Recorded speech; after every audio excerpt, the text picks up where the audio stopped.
All right, let's dive into one of the greatest scientific detective stories ever told. This is the story of how we figured out how our own bodies fight off disease. And let me tell you, it's a wild ride of ancient wisdom, some really lucky accidents, and brilliant scientists going head-to-head over some truly revolutionary ideas.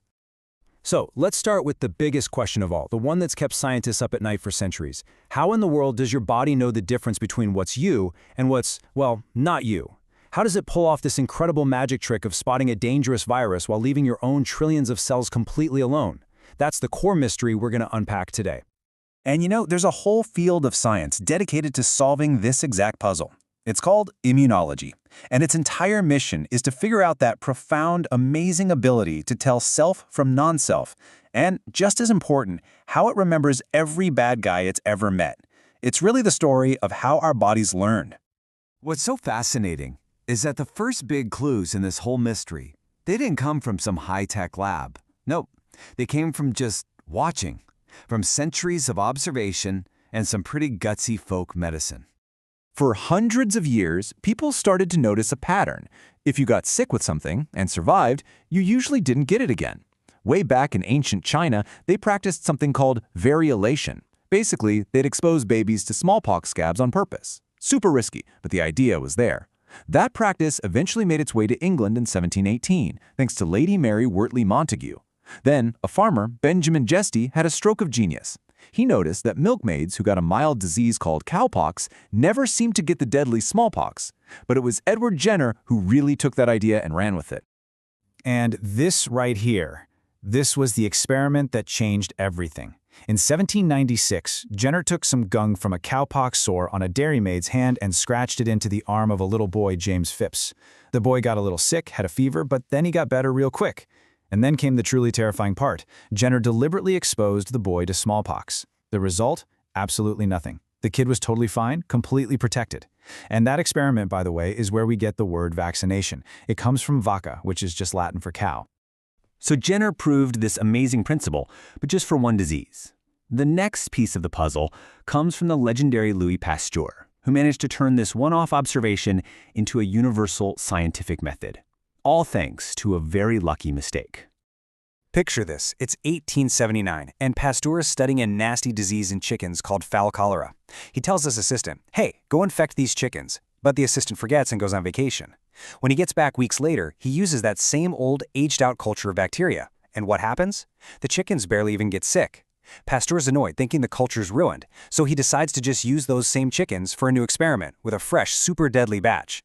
He infects them again, and nothing. The chickens were totally immune. And in this incredible aha moment, Pasteur realized what happened. That old, weakened bacteria, what we now call an attenuated pathogen, it had acted exactly like Jenner's cowpox. It was just strong enough to teach the immune system what to look for, but way too weak to cause a serious illness. He'd stumbled upon a general principle, one he could use to create vaccines for all sorts of other nasty diseases, like anthrax and rabies. It was a total game changer. Okay, so now they knew that it worked. But the billion-dollar question was still hanging out there.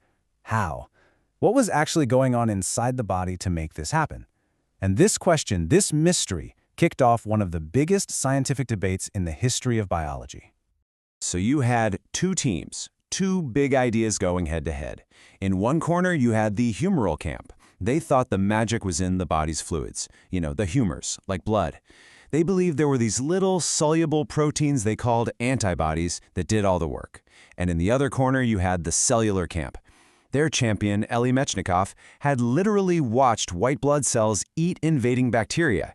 He was convinced these little Pac-Man cells were the real heroes of the immune system. And for years, the scientific world was totally split. Was it the proteins or was it the cells? This wasn't just some friendly debate. It was a fundamental disagreement about how life itself fights back. And you know what the craziest part is? In the end, it turned out they were both right. The immune system is this incredible two-pronged attack, using both the antibodies from the humoral side and the specialized cells from the cellular side. But of course, solving one mystery just opens up another one, right? Okay, so antibodies are a key part of the puzzle, but where do they come from? How could your body possibly make the perfect antibody for some germ it's never ever seen before? This led to the next great showdown. The instruction theory was the idea that an invader basically acts like a mold, and your body custom builds an antibody to fit it perfectly, like a tailor making a bespoke suit. But the competing idea, the selection theory, proposed something way more out there. It suggested that your body already has a massive library of every possible antibody you could ever need, and the invader just wanders around until it finds the one that's already a perfect pre-made fit. And in the end, the winner was selection. Frank McFarlane Burnett's clonal selection theory was just beautiful. It was so elegant, and it perfectly explained everything, not just how the immune system is so specific, but also how it has a memory. The diversity is already there. The bad guy just provides the trigger. So how does this actually work? It's brilliant. Just imagine your body has millions of different immune cells called B lymphocytes. Each one is like a soldier carrying a totally unique key on its surface. When a virus, the lock, shows up, it just bounces around until, by chance, it bumps into the one single soldier holding the exact key that fits. That connection, that's a signal. It selects that one cell, which then gets activated and starts making copies of itself, thousands and thousands of them, creating an entire clone army of perfect key makers to go out and neutralize that invader. Now, figuring all this out wasn't just for academic bragging rights. It completely changed the world. It laid the foundation for all of modern medicine, and that's something that the Nobel Committee has recognized over and over and over again. I mean, just look at this list. It's incredible. Back in 1908, the Nobel Prize was actually shared by the old rivals, Metchnikoff and Ehrlich, honoring both the cellular and humoral discoveries. Then you have Burnett winning for his clonal selection theory.